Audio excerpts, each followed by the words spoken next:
अपने राज्य की समृद्धि से और प्रजा के सुख से ही एक राजा को भी सुख की अनुभूति होती है। आपके राज्य की संपन्नता का श्रेय तो आपका ही है स्वामी। सहस्त्रों वर्षों से इतनी तन्मयता, कुशलता और धर्म परायणता से राजकाज के दायित्व का निर्वाह जो कर रहे हैं आप। मेरा श्रेय तो इतना ही है देवी कि प्रभु की कृपा से ना कभी धर्मपथ से भटका और ना ही मेरे द्वारा किए जाने वाला यज्ञ कभी रुका। और मुझे विश्वास है नाथ, आप सदा इसी प्रकार धर्म का पालन करते रहेंगे और कभी भी भ्रमित होकर धर्म से विमुख नहीं होंगे। राजा देवोदास, माना कि आप बहुत ही धर्मपरायण हैं, न्यायप्रिय नेक शासक भी हैं, किंतु आप एक मनुष्य भी हैं और मनुष्य अपने धर्म के प्रति कितनी भी निष्ठा क्यों न रखता हो, उसकी कोई ना कोई दुर्बलता अवश्य होती है। अब मैं देवराज इंद्र तुम्हारी ऐसी परीक्षा लूंगा कि तुम्हारी सारी दुर्बलताएं मेरे समक्ष प्रकट हो जाएंगी। मेनका,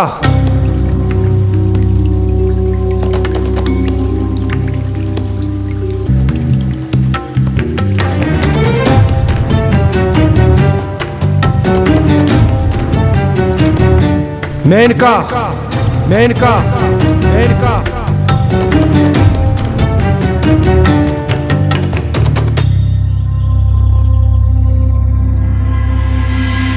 रंभा,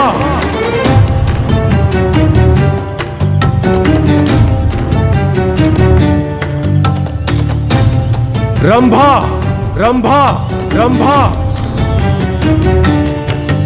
प्रणाम देवराज।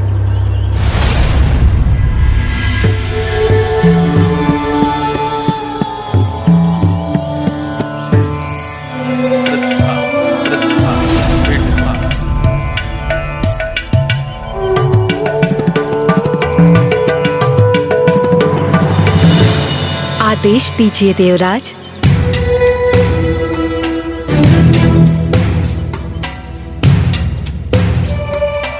मैंने आप दोनों को यहाँ एक महत्वपूर्ण कार्य सौंपने के लिए बुलाया है।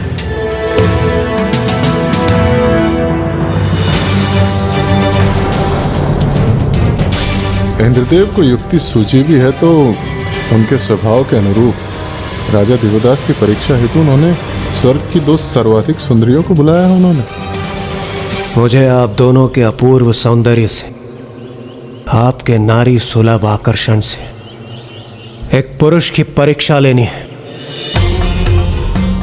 इसलिए मैं चाहता हूं कि आप दोनों वहां जाएं और अपने सौंदर्य से उस पुरुष को सम्मोहित करें। बस इतना ही कार्य है इंद्रदेव, ये तो हम चुटकियों में कर देंगे।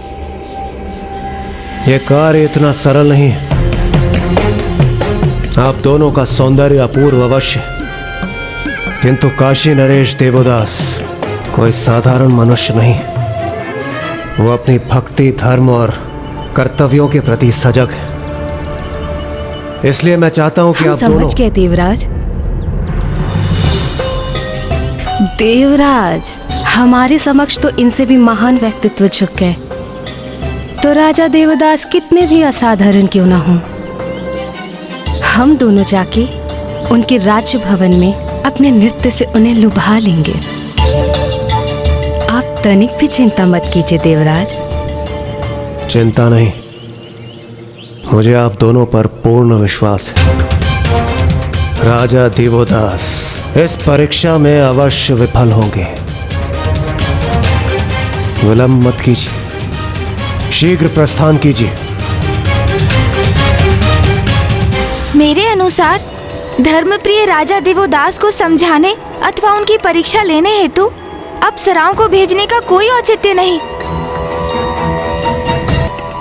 राजा देवोदास, आपको ज्ञात नहीं आपको मोहित करने के लिए मैंने किसे भेजा? बस एक बार आप इनके सौंदर्य के आकर्षण से तनिक भी सम्मोहित हुए, उसके बाद आप अपने धर्म से विमुख होकर अपने राज्य पर से अपना नियंत्रण खो बैठेंगे और फिर काशी में केवल अव्यवस्था का ही वातावरण होगा। अपने राज्य में सुव्यवस्था स्थापित करने हेतु आप महादेव को पुनः काशी लौटने के लिए अनुरोध करने पर विवश हो जाएंगे। महाराज की जय हो। महाराज, कोई अतिथि आपसे भेंट करने के इच्छुक है महाराज।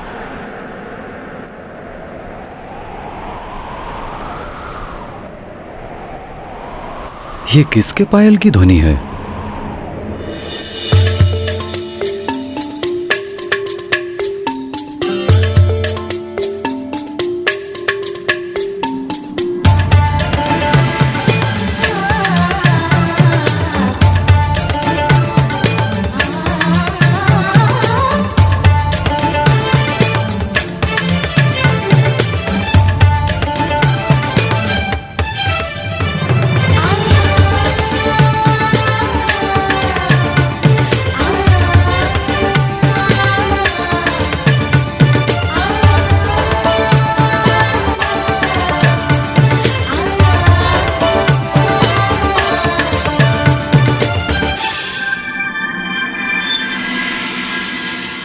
अरे अरे, प्रणाम महाराज देवोदास।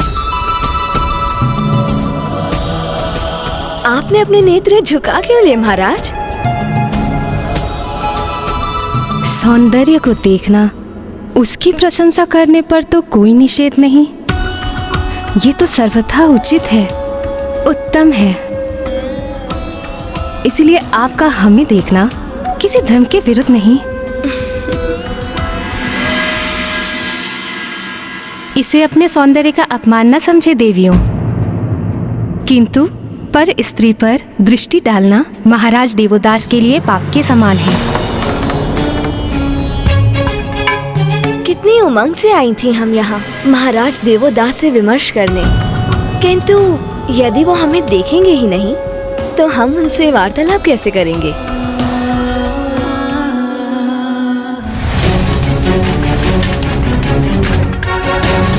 बस कुछ ही समय की बात है देवदास। रंभा और मेनका के सौंदर्य के आकर्षण से तुम्हें वशीभूत होना ही है। तुम्हें आभास भी नहीं होगा और तुम सम्मोहित हो जाओगे। वे हमारे मुख को नहीं, हमारे चरणों की ओर देख रहे हैं, किंतु कोई बात नहीं, हमारे चरण ही पर्याप्त हैं इन्हें मंत्रमुग्ध करने के लिए।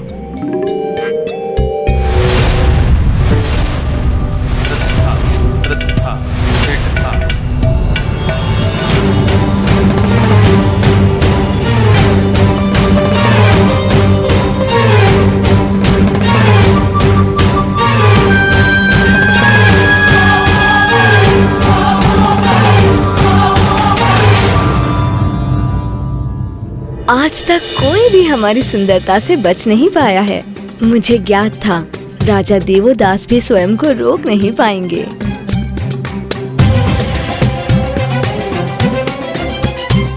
माताओं, मैं आपकी किस प्रकार सहायता कर सकता हूँ?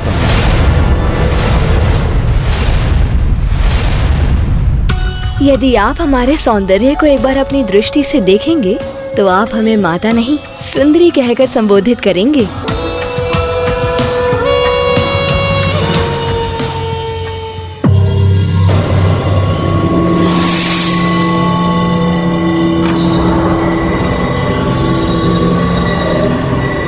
पर्याप्त समय बीत चुका है। अब तक तो मेनका और रंभा राजभवन में प्रवेश कर चुकी होंगी और राजा देवोदास का ध्यान अपनी ओर आकर्षित कर ही लिया होगा।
काशी नगरी में माँ गंगा की महाआरती का समय है। ये वो समय है जब संपूर्ण काशी नगरी भक्ति भाव से ओतप्रोत हो जाती है। क्या इसका सौंदर्य सबसे अनूठा नहीं, सबसे अद्भुत नहीं?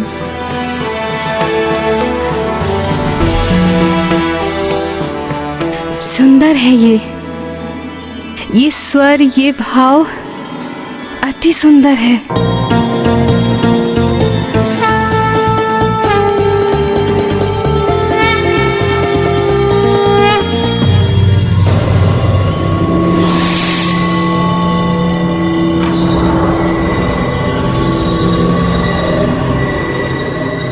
यहाँ खड़े प्रतीक्षा करने से मुझे कुछ भी ज्ञात नहीं होगा। मुझे राजभवन की ओर चलना चाहिए। वहां क्या घट रहा है तभी मुझे ज्ञात हो पाएगा। यही उचित है।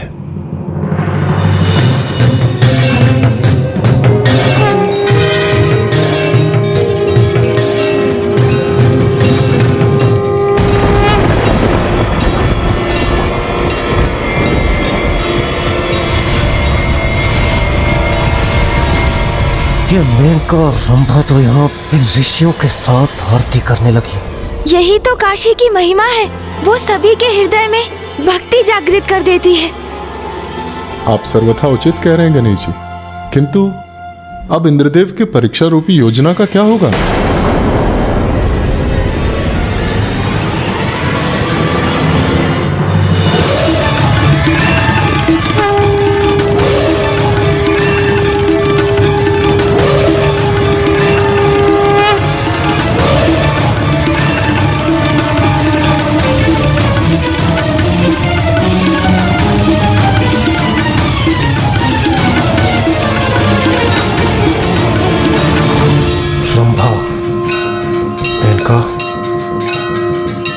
रंभा, मेनका,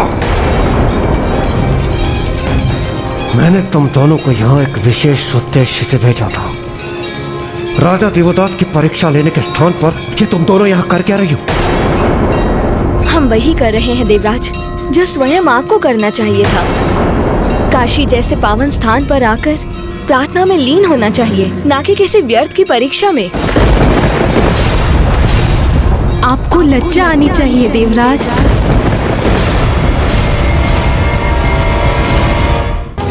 राजा देवदास जैसे धर्मनिष्ठ और कर्तव्यपरायण राजा को हमारे सौंदर्य से सम्मोहित करवाने का प्रयास कर रहे थे आप। वो धर्मनिष्ठ हैं, अध्यात्म के भाव से परिपूर्ण हैं, और आज उन्हीं के कारण हमें इस महाआरती में लीन होने का सुनहरा अवसर प्राप्त हुआ है। देवराज इंद्र, आप भी अन्य सभी कुछ छोड़कर काशी के इस दिव्य सौंदर्य और यहाँ की भक्ति में ओतप्रोत वातावरण से अपना आत्मसात कीजिए। और यदि हमारा सुझाव समझने में असमर्थ हैं आप, तो राजा देवदास के समक्ष उपस्थित हो जाइए देवराज। वो आपके विचारों को भी स्वच्छ कर देंगे। मायावी राजा देवदास ने तो संपूर्ण काशी को मंत्रमुग्ध कर रखा है। यहाँ आकर ये अप्सराएं उसे सम्मोहित करने के स्थान पर उसका अनुसरण करने लगी। बस बहुत हुआ। अब मैं अब इस देवदास को उचित पाठ सिखा कर ही रहूंगा।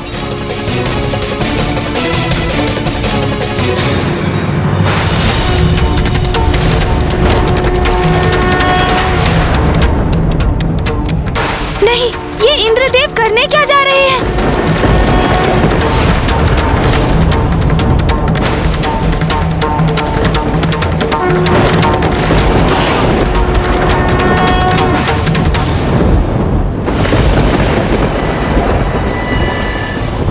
नाथ, अचानक ऐसा क्यों हो रहा है? प्रकृति जैसे रुष्ट हो गई हो। वातावरण में ऐसा अचानक बदलाव क्यों हो रहा है?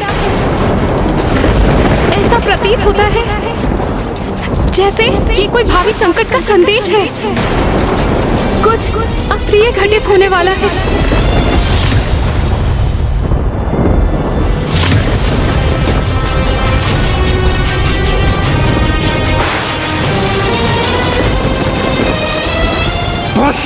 देवदास, बस बात हुआ।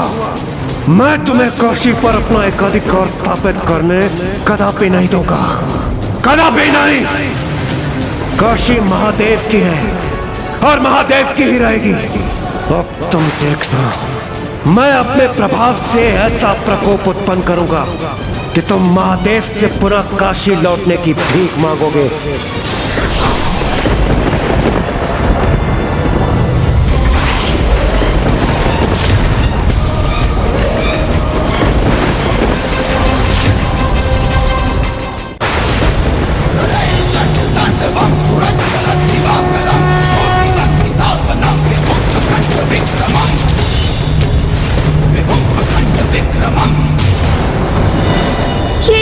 क्या कर रहे हैं? पिताश्री ने तो राजा देवोदास को समझाने की अनुमति दी थी। किसी भी प्रकार की हिंसा को बड़े कठोर शब्दों में वर्जित किया था उन्होंने।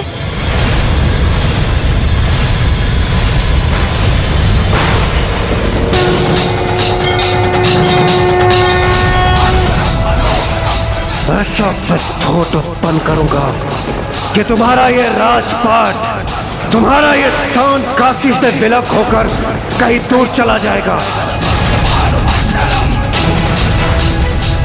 मुझे वहां जाकर इंद्रदेव को रोकना चाहिए।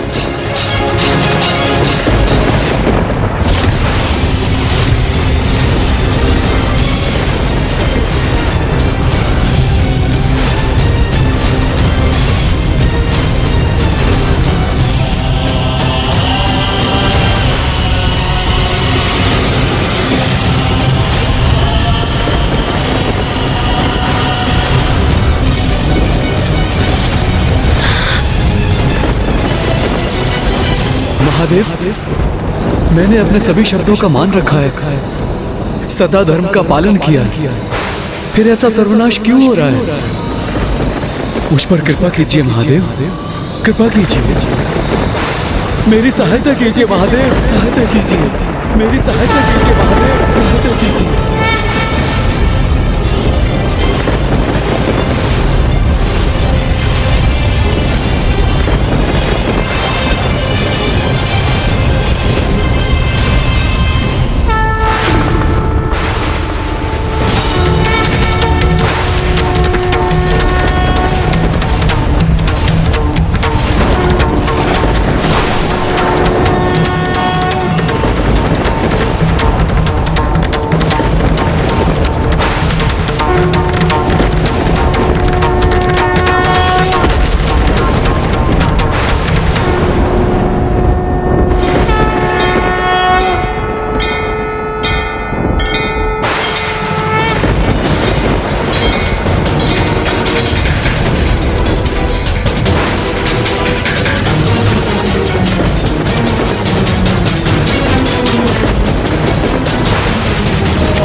इंद्रदेव, ये कैसा अपराध कर दिया आपने? जो स्थिति पिताश्री ने नियत की थी, उसी को भंग करने का दुस्साहस किया आपने। धन्यवाद महादेव, धन्यवाद।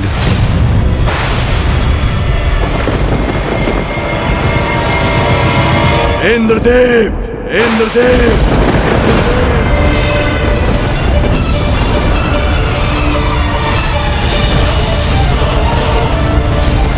मेरे आदेश के उपरांत भी आपने हिंसा का प्रयोग किया। मैंने सतर्क किया था ना, आपको चेतावनी भी दी थी। सर्वथा अनुचित कृत्य किया है आपने। अभी यहाँ लौटिए, इसी क्षण।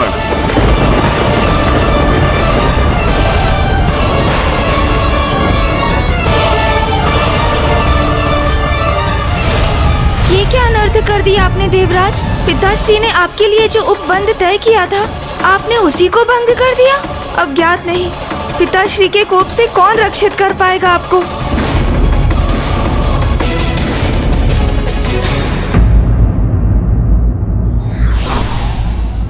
धर्म पथ पर अडिग होकर चलने वाले को कोई सरलता से भ्रमित नहीं कर सकता।